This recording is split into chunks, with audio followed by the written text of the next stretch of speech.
Hello friends, வணக்கம். வாழ்க வளமுடன். நலன் சேனலில் உங்களை அன்புடன் அழைக்கிறேன். எங்கள் சேனல் பார்த்துட்டு சப்ஸ்கிரைப் பண்ணுங்கள், பெல் பட்டன் அமுத்துங்க, ஷேர் பண்ணுங்கள், லைக் பண்ணுங்கள். இப்போ நம்ம செய்ய போகிறது கோதுமை சேமியா. ராய் சேமியாவாட்டும் கோதுமை சேமியா, ரெடிமேட் சேமியா இப்படியே விற்கிது. அதை வாங்கி ஒரு 2 நிமிஷம் தண்ணியில், பச்சை தண்ணியில் ஒரு கொஞ்சமாக கல்லுப்பு போட்டு கரைஞ்ச பிறகு அதில் நனைச்சி வடிகட்டி எடுத்து இட்லி பாத்திரத்தில் போட்டு ஒரு 5 நிமிஷம் வேக வச்சு இப்படி எடுத்து வச்சுக்கணும். நான் வேக வச்சு எடுத்து வச்சுருக்கிறேன்.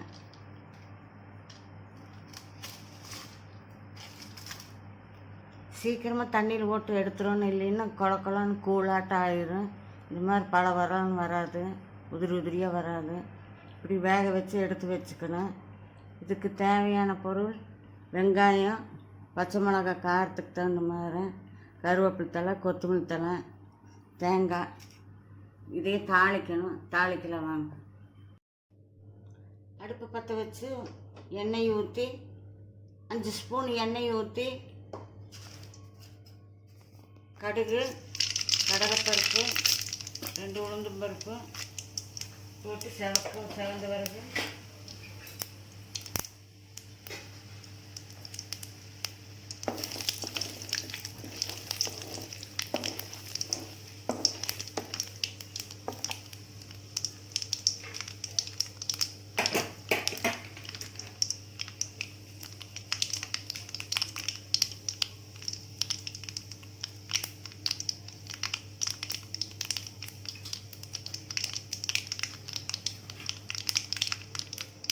பச்சை மிளகாய்,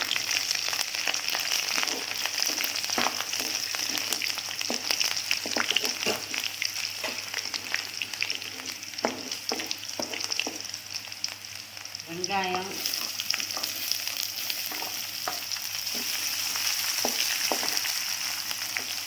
கருவேப்பிலை,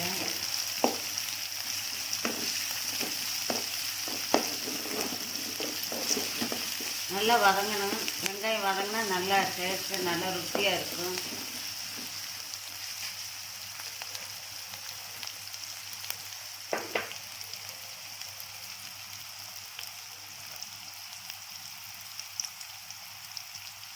சேமியாக்கு தேவையான அளவு உப்பு போட்டுக்கிறோம்.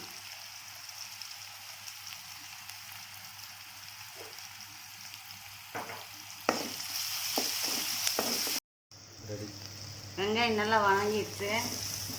இப்போ சேமியா, வேக வச்சு சேமியா போட்டுக்கலாம்.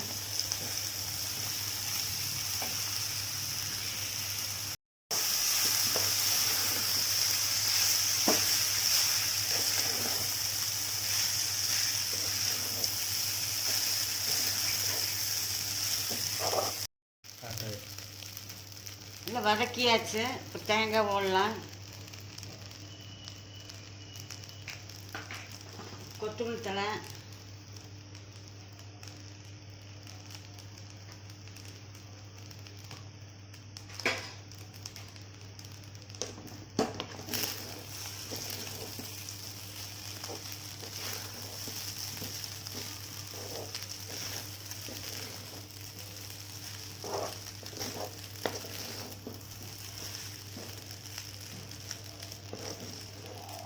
ரெடியாச்சு.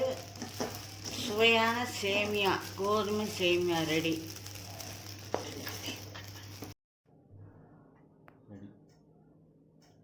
அவ்வளோ ஃப்ரெண்ட்ஸ், கோதுமை சேமியா ரெடி ஆயிடுச்சு.